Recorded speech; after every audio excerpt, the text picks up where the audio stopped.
Subscribe to our channel and press the bell icon to never miss an update. Join the only official Telegram channel of RAU'S IAS Study Circle to get relevant material and important updates. Hello everyone and welcome to Daily News Simplified, your one-stop solution to detailed analysis of current affairs which are published in the Delhi edition of the Hindu newspaper. Articles dated 29th of March 2022 are listed on your screen, and the timestamping for these articles is already given in the description box. So let us begin with the first article for the day. This article appeared on page 1st of Delhi edition Hindu newspaper and talks about the recent initiative taken by the union government with respect to bringing the provisions and changes in regards to the criminal justice in India. Well, in Lok Sabha, the Minister of State to Home Ministry, Ajay Mishra, has introduced the Criminal Procedure Identification Bill 2022. This bill actually targets the criminal procedure with respect to evidence collection. This bill actually deals with the important evidences with respect to biometrics, with respect to handwriting, or even the signature that may be found at the crime scene. Now, government is trying to make this more organized as a centralized database. Through this bill, government would like to bring National Crime Record Bureau as an important and nodal agency that will collect all important data with respect to biometrics of the detainees. Not only that, it will also collect this data for over 7 decades and will store that data for better investigation and early resolution of different crimes. This data set will help the investigating agency, the state police department, or even the central investigating agencies in order to find out the right culprit of crime. This database will also help the government to identify the potential criminals which are vulnerable to the society in the near future. That was the reason and the objective of introducing such kind of provisions in the law. The relevance of this article is from both the perspective of prelims and the mains. In the prelim examination, UPSC can ask questions with respect to important events at national level.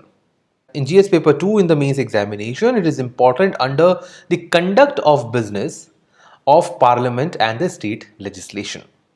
The content for today's discussion would include the need for bringing such a legislation, the important provisions of this bill, critical analysis of this bill, as well as some of the possible way forward in this regard. As far as need is concerned, why do we need such kind of different regulation, different institutional setup to collect evidence based on different parameters? Why do we need such a bill?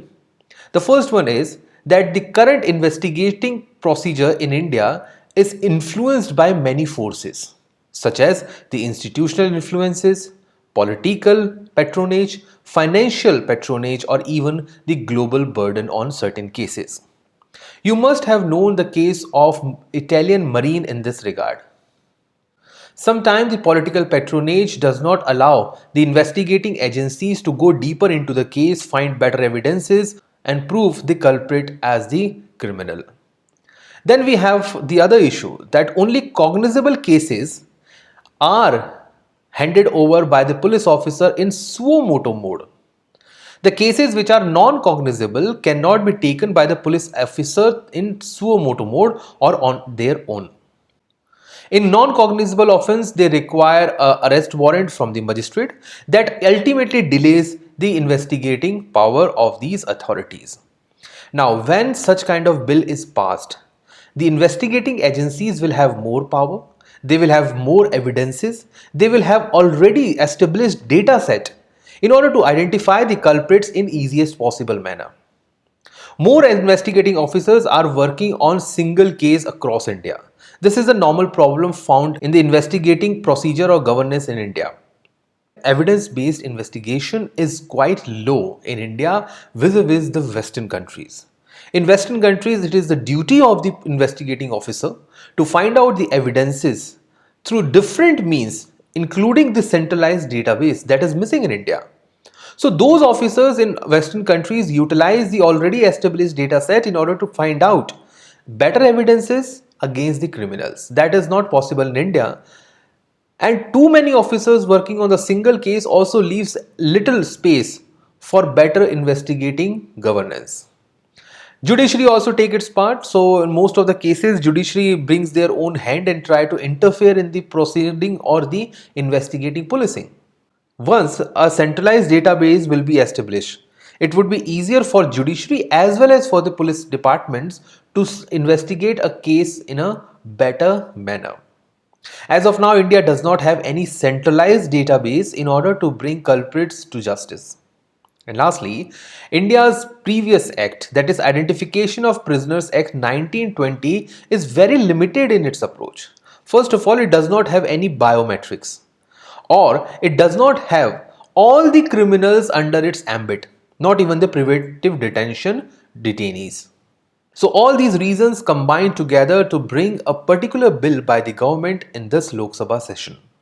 So let us analyze the important provisions of this bill and how critically they are standing right now. On left side of the screen, you will see all the important provisions highlighted in blue color. On the right side, you will find the critical analysis of each and every point. Highlighted in green means they are positive points, and highlighted in red means they have some negative annotation.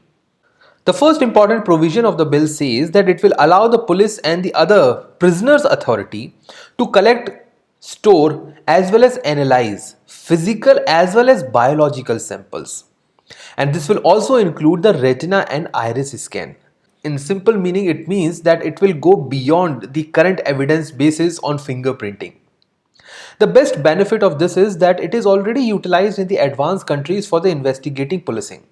So India, if adopts such practices, it is not a violation. However, as per the opposition parties in the Lok Sabha, it could be extended beyond just sampling. Police and other agencies can utilize this for the narco analysis as well as brain mapping of the culprit. And this goes against the fundamental rights. The second one is the provisions are extended to the person which are held under the preventive detention law. Now, the most important negative impact of this is that it can be misused against the political adversities. If a political party finds somebody to be against their ideology, they can order, especially the ruling party can order the police department to arrest that person under the preventive detention law for 60 to 90 days. Now that person will be utilized for the collection of data. Fingerprint, iris scan, and even the physical parameters would be collected from that person. And those parameters can be made public to defame that particular person. However, there is a positive aspect also. Such persons are very much vulnerable to the future crimes. So people who are taken under for the preventive detention are the vulnerable or the potential criminals. So having data from those persons will bring the preemptive approach to the police department in order to collect the data and restrict these people from conducting crime in the future. Then comes that National Crime Record Bureau will be considered as a nodal agency which will also act as a repository. All the data which is stored will be stored with the NCRB. The first advantage is that it will provide the one-point solution or the storage. So all the police departments, all the police stations and the Central Investigating Agency will find one-stop solution or one-stop storage of data for their criminal investigation. Now the point is that NCRB is known for delayed functionality. Most of the functions of the NCRBs are delayed by even 2 years. So such kind of data collection and its authenticity and right time delivery is a question mark. Then comes the provision that records will be kept up to 75 years. Now, this will help the agency to get a sufficient legal admissible evidences and will establish the crime of the accused person. Now, assume that a crime was conducted in 2020 and the prisoner or the person was recovered or arrested in 2040. Now, in that case, having evidences for such a long period is not possible. That is the reason why they have brought 75 years of duration for storing the data. However, the long-term subjection of data and storage can be utilized for the victimization of the accused. Assume that a person was arrested in 2020 and he was released in 2030.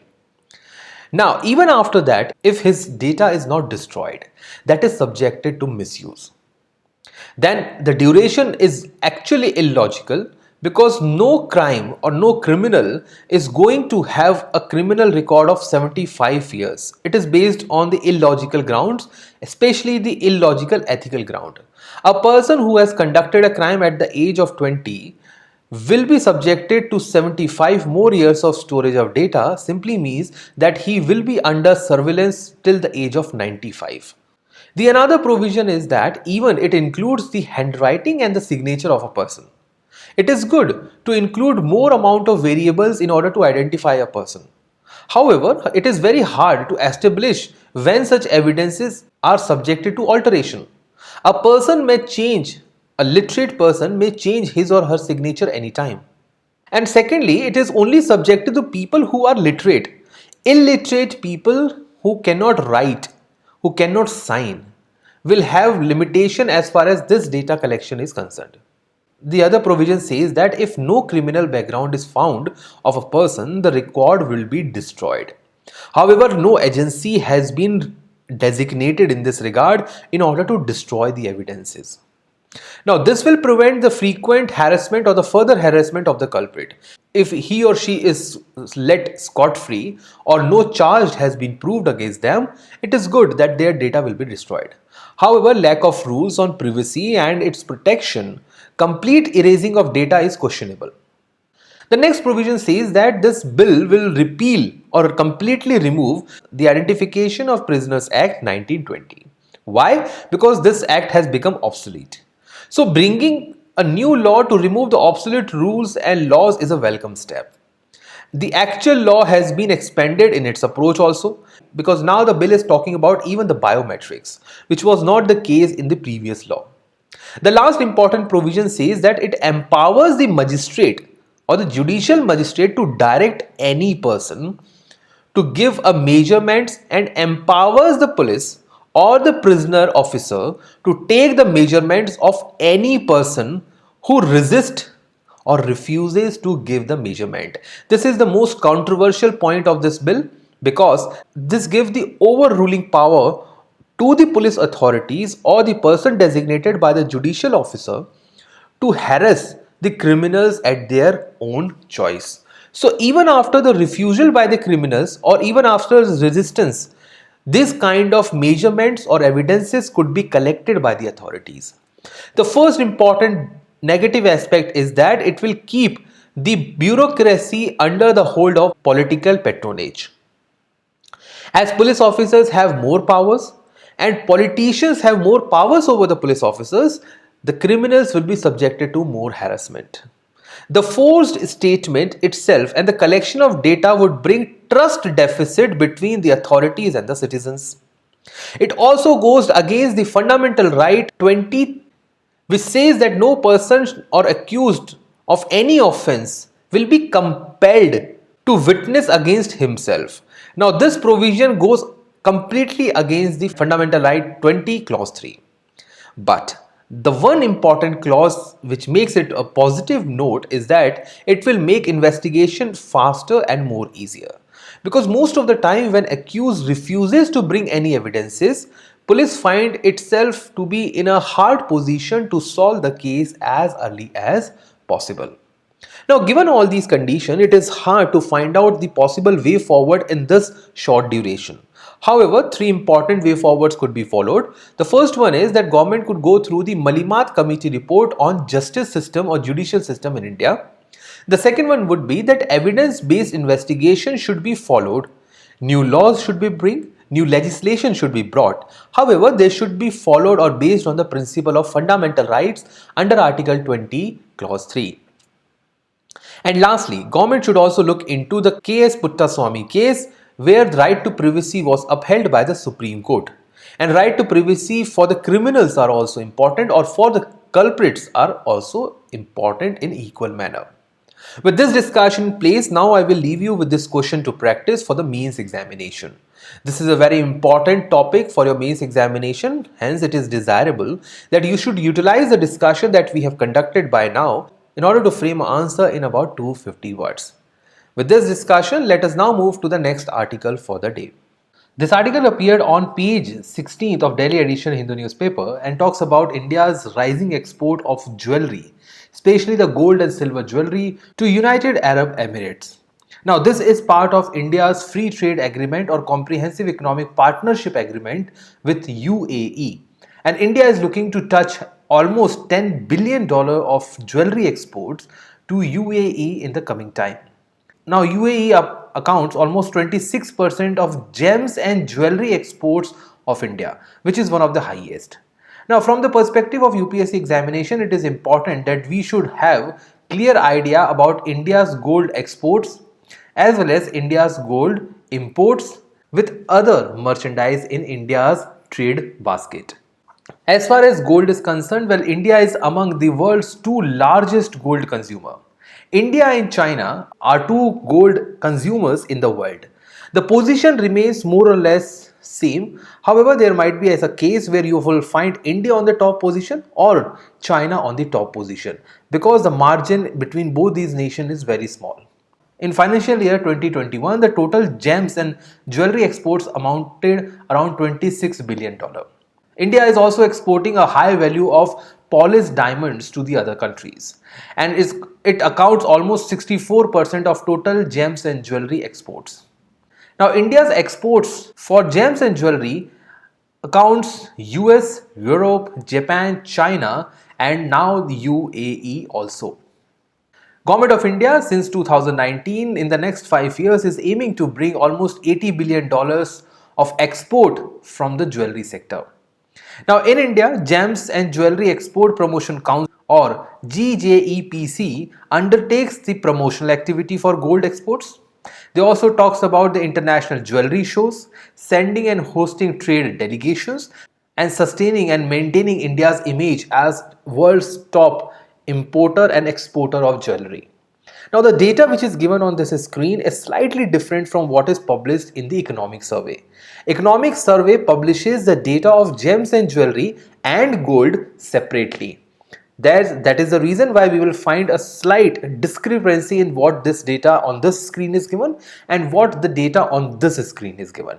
This is a slide which we have taken from this year's Economic Survey, and it clearly shows that pearl and precious semi-stones as well as the gold and other precious jewelries find different positions in the tally of Economic Survey. In the past 3 years, what we have seen that as far as exports of precious and semi-precious stone is concerned, it has reduced. The similar standard have been seen in the case of gold and other precious jewelries. In both the scenes, the export have reduced. The basic reason being the COVID-19 crisis. Coming to the import section, as you can see, gold found the second most highest position and pearls and precious semistone find the fourth position. So in both these slides, as far as exports are concerned, pearls and semistones hold the second position and gold holds the fifth position. When it comes to the import, the scenario is almost reversed. The gold is on the second position and pearl and precious stone is on the fourth position. Now, why this is the case? The case is because India holds high level of domestic manufacturing and domestic polishing and value addition of stones. Rajasthan, for instance, is known for precious stones. Bengal, for instance, is known for precious stones. So because the domestic production of precious stone is very high, hence with respect to gold, their imports are low. Now, what we have seen in the past 2 years that import of gold has increased. On the other hand, the import of precious stone has reduced. Now, the reason being that the stones and precious semi-stones are not used for investment purposes. Gold is used for investment purposes. So, when this share market goes down, when the COVID situation was there across the nation, people were importing more gold for the investment purposes. However, semi-precious stones, pearls and others were not imported for that regard. So the matter of getting investment into a precious metal is the reason why the gold imports were rising in the past 2 years, while that of the pearls and precious semistones has reduced.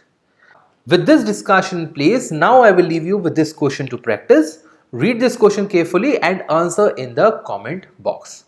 Let us now move to the next article for the day.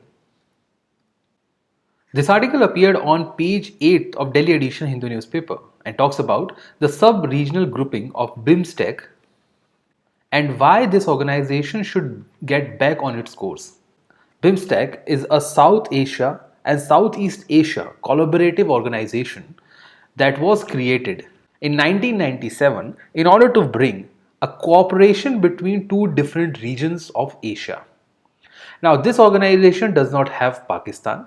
So, Pakistan India's bilateral relation do not cloud darkness over the initiatives or the working of this organization. That is the reason that vis-a-vis SAARC, BIMSTEC has seen more ground, has seen more promising result on the international cooperation between its members. Now, 5th BIMSTEC summit is going to be held virtually, and this is going to be held and hosted by Sri Lanka on March 30th, that is tomorrow. The relevance of this organization is straightforward. In the prelim examination, current affairs for international and national importance could be asked, and international organization is an important aspect of it. In the mains examination, General Studies paper 2 holds importance from the perspective of international organization, and direct question could be asked on this front as well. The content for this discussion will include all about the BIMSTEC from the prelims perspective, importance of BIMSTEC for India, challenges which lies ahead for BIMSTEC, especially the fishing challenge, and we will also look into some of the way forward to resolve the major challenge of fishing between these members. BIMSTEC was created as a regional organization in 1997 after the Bangkok Declaration. It has members which includes Bangladesh, Bhutan, India, Nepal, Sri Lanka, Myanmar, Thailand. All these nations are directly or indirectly have or some benefit from Bay of Bengal. The objective of the organization is straightforward and includes the acceleration of economic growth and social progress. It collaborates and mutually assists on common interests such as peace and stability, terrorism, transnational organized crimes, natural disasters, climate change, and communicable diseases. However, strategic points like defense or international security does not find major participation in this approach. So tomorrow when this meeting is going to be held, it is very less likely that Russia-Ukraine issue will be taken up for talks. The importance of BIMSTEC to India is also very limited. The first one is the trade opportunity. As all of these are somehow regional members to India and neighbors, trade opportunities are extremely important. Not only that, India is also looking for more markets in Asia. And countries like Myanmar, Thailand, and Bangladesh can provide a good demand avenues for Indian product. Not only that, India's international trade through borders is very limited. And India's approach to provide more economic integration with ASEAN can have better routes from BIMSTEC. India is also looking for blue economy, including the fishing, tourism, as well as marine exploration with regard to Bay of Bengal. And India would like to have cooperation with these nations on those exploration agenda. India is also looking for energy security, so these nations can provide raw material, technology, as well as resources to generate green and clean energy. India is also looking for security. So BIMSTEC lies at a point where India holds security concerns with regards to drugs and arms trafficking, as many of the nations of BIMSTEC are part of insurgent groups, including Bangladesh, including Nepal, including Myanmar. So India also look these countries through vulnerable lenses. And India want the cooperation of these intergovernmental organizations in order to secure India's own border. Then comes the strategic. Now China is playing its own card in South Asia and Southeast Asia. India holds a strategic position in Asia. Being the third largest economy of Asia after China and Japan, India wants to hold a good strategic partnership with its neighboring country. Better strategic partnership as far as defense and security is concerned, India would like to have better hand with these players, which will ensure a good support of India in the international platform by these member nations. Now, the challenges for BIMSTEC as well as for India are as follows. The most important challenge is the challenge related to the environmental concerns of fishing. Now, Bay of Bengal, being a marine region, is known for good fishing grounds. It has large inflow of fresh water from rivers such as Ganga, Brahmaputra. That is the reason why fishings are very well developed. Also, because of the presence of mangroves and corals, the fishing ground is very good. But that has led to the overfishing by these member nations. The second issue is the creation of dead zone with zero oxygens, and this is because of the high level of pollutants which are being released by the inflow of rivers. Then comes the issue of leaching of plastic from these rivers. Marine plastic pollution is now becoming a matter of concern for these nations. Then comes the threat to mangrove because of the expansion of seawater level as well as the constructive activities. Then the issue of sea erosion and also the growing population in the coastal areas, especially in India and Bangladesh. On security front, the arrest of fishermen, piracy and terrorism issue as well as trafficking of human and narcotics are a major concern. The Chinese intrusion in South Asia and Southeast Asia is another issue. China is building ports. China is also trying to build a canal that is known as Kara Canal through Thailand. The energy partnership between China and India's neighbors as well as the checkbook diplomacy of China is posing many hurdles in India's expansion on strategic relation in BIMSTEC. Previously, there was an initiative which was taken by the Food and Agriculture Organization along with Global Environment Facility in order to create a Bay of Bengal large marine ecosystem or BOMLME project.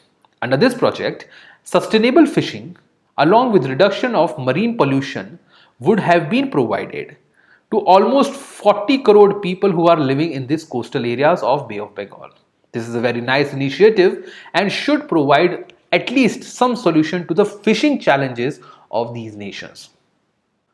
So, as far as fishing is concerned, most of these countries are poor or they lies in the middle income group. For them, the coastal economy lies a lot on the fishing issues.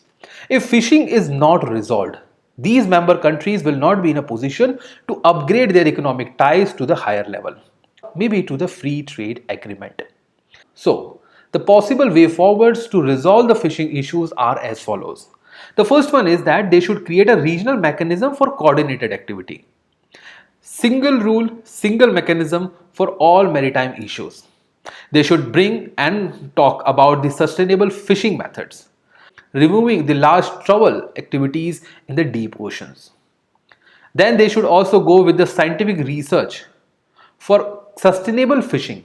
How much fishing should be conducted, when it should be conducted, and how much duration of gap should be given for the replenishment of fishes in the water.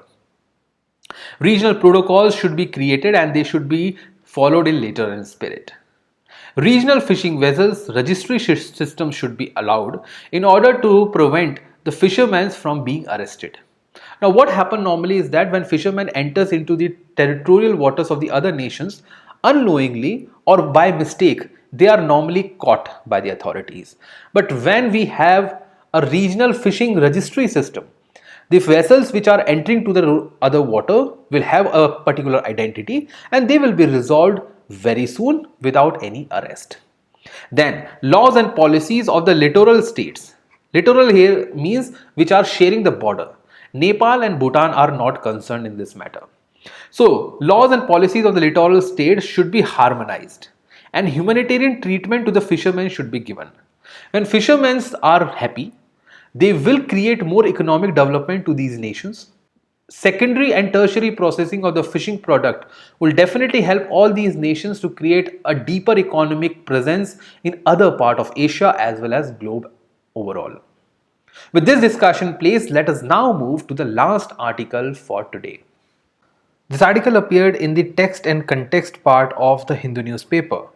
and talks about the important phenomena of coral bleaching that was in news for the consistent rise of coral bleaching in the Great Barrier Reef on the eastern coast of Australia.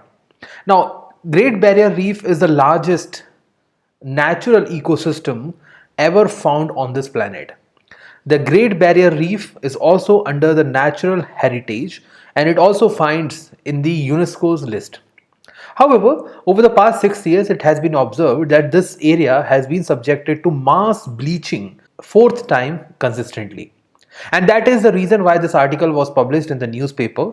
So, from the perspective of UPSC, from your prelims perspective, as well as mains perspective, this topic is important under ecology and environment as well as the protection of biodiversity. So let us understand how the coral bleaching is happening and how this is impacting the overall ecosystem of the marine life. In 2016, UPSC has asked a detailed question on the coral ecosystem as well. Answer to this question was option D, and it proves that coral bleaching and its entire phenomena is extremely important for the preparation of this examination. Now the question is, what are corals? Corals are invertebrate animals. Yes, corals are animals and they belong to Cnidaria class of animals. They share the symbiotic ecosystem, that is, they share an ecosystem, a relationship with other organisms. And this sharing is done along with the single celled algae, which is also known as zooanthellae. Both corals and zooanthellae performs give and take relationship in the marine ecosystem. Each and every individual coral is called as polyps. So it is the exchange between the zooanthellae and the coral that leads towards the symbiotic relationship and ultimately build up the colony of corals. The coral colony is formed by the process of budding, where each and every polyp grows with the symbiotic relationship of algae, and one after the other there is a copying of layer by layer, and each layer transforms into a set structure which looks into different colors depending on the pigment. And these colored structure have various shapes, including the shapes like small plants and trees. And then they bring an ecosystem habitation to the marine life, especially the small fishes. These corals also provide the aesthetic looks to the marine ecosystem, helps in tourism and many other activities. As far as classification is concerned, corals are divided into two: hard corals and soft corals. Hard corals are responsible for reef buildings. These corals are responsible for extracting the calcium carbonate, the hard limestone, and they use this calcium carbonate from the seawater to build hard coral exoskeletons. These may be in the shape of various trees which may have branches and others, and these are known as hard corals. On the other hand, soft corals borrow their appearances from the plants. It might be of different colors. They might also utilize the skeletons of their ancestors, that is past corals, or they can also utilize the skeletons already existing. Hard coral simply means working from the scratch. Soft corals means utilizing the existing structure to build the new one. As far as disturbing news is concerned, according to the article, the Great Barrier Reef, that is on the eastern side of Australian coast, has observed a mass coral bleaching fourth time in the last 6 years. This is a disturbing news. El Nino has killed almost 6 to 8% of the coral relief of the coral reefs. Apart from this, global warming is now becoming a new cause for coral bleaching also. As per the Global Coral Reef Monitoring Network, 14% of world's coral reefs are being lost between the last 9 years. And this is also a very disturbing news. So global warming along with El Nino has become an important cause for a consistent rise in the coral bleaching incident. Coral bleaching is not something new to the globe. Coral bleaching has been there for the past many thousands or millions of years. However, every coral bleaching or every mass coral bleaching has a difference or has a duration or a gap between two different events. There might be a gap of 100 years, 500 years, or even 1000 years between two mass bleaching. But 4 consecutive mass bleaching between 6 years is a matter of concern. Now, from this perspective, it is also important for the student to understand what is the objective, what is the relevance of coral for the entire global community. They provide 25% of the marine biodiversity or the food or survival to the marine biodiversity. They provide a similar objective as provided by the tropical rainforest to the other species. So the objective or the role played by tropical rainforest is similarly copied or is replicated by the corals in the marine ecosystem. They build habitat, small structures for the marine animals, for their survival, for their habitation, for their protection from the other species. They also provide the accurate long-term record of the climate change.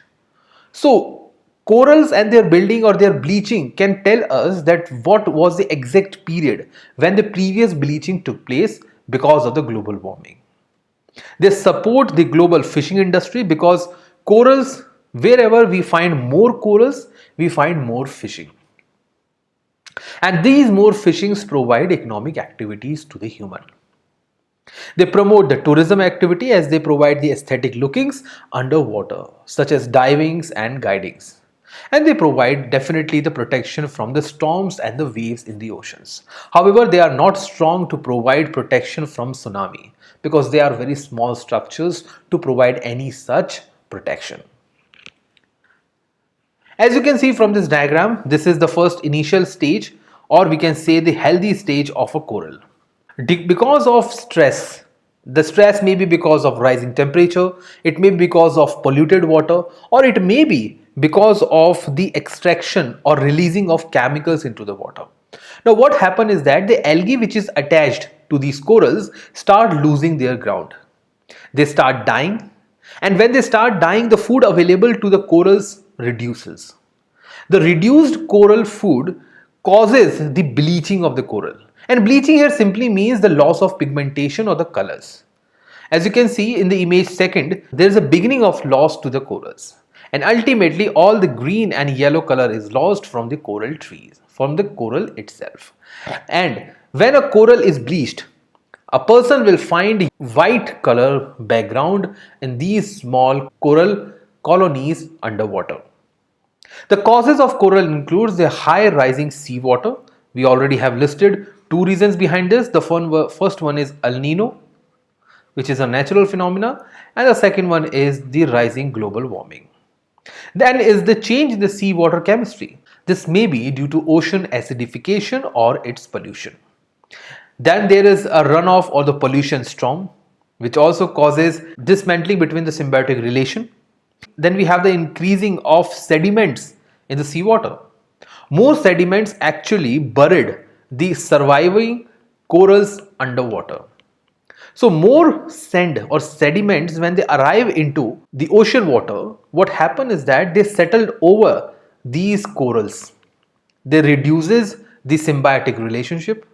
They does not allow the algae to breathe properly. That is the reason why corals are not very well developed in the deltic region, because in the deltic region there is high level of sedimentation.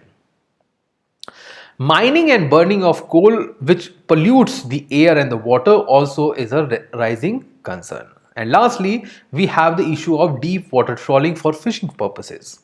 When these trawlers drag down in the ocean water, they also, along with their fishes, take down these corals. They sometimes even uproot them or completely kill these corals in the underwater ecosystem. From the Indian perspective, these are the places where coral reefs are developed. Gulf of Kutch, Malwar Coast, Lakshadweep. Lakshadweep is also the coral island. Then we have Gulf of Mannar and Andaman Nicobar. On the eastern front, that is Gangetic Delta, Mahanadi Delta, or even the Godavari and Krishna Delta along with Kaveri, we do not find the availability or development of these corals. The reason being that these are the deltic region and sedimentation is quite high. As far as conservation efforts are concerned, so at the global stage, many alliances and organizations have been created, which include the Global Coral Reef Monitoring Network, Global Coral Reef Alliances, International Coral Reef Initiative, and many others. This would have been written as one of the important points in the mains related questions which were asked previously. At India's national level, we have National Oceanic and Atmospheric Administration, which protects and look into the sensitive ecological areas in the coastal zones for the protection of coral reefs. Then we have no activity or no activity zones in and around the coral reef areas. National Committee on Wetland, Mangroves and Coral Reefs also suggest measures to protect the coral reefs and also recommend points to be noted for the protection of coral reefs and their conservation. Lastly, we have artificial coral regeneration techniques. It is used in active and passive techniques. 3D printing is now being used in order to generate coral reefs. Scientists are also using the biorocks for these systems. They are also building the electronic rocks or e-rocks for the accumulation of calcium carbonate and building of coral reefs. With this discussion in place, now I will leave you with question of the day. The answer to yesterday's question was option D, that is both the statements were incorrect. Today's question simply says that which of the following are the initiative for the coral conservation. You have three options. You have to choose the correct one and answer in the comment box. That's all guys for today's Daily News Simplify. Thank you.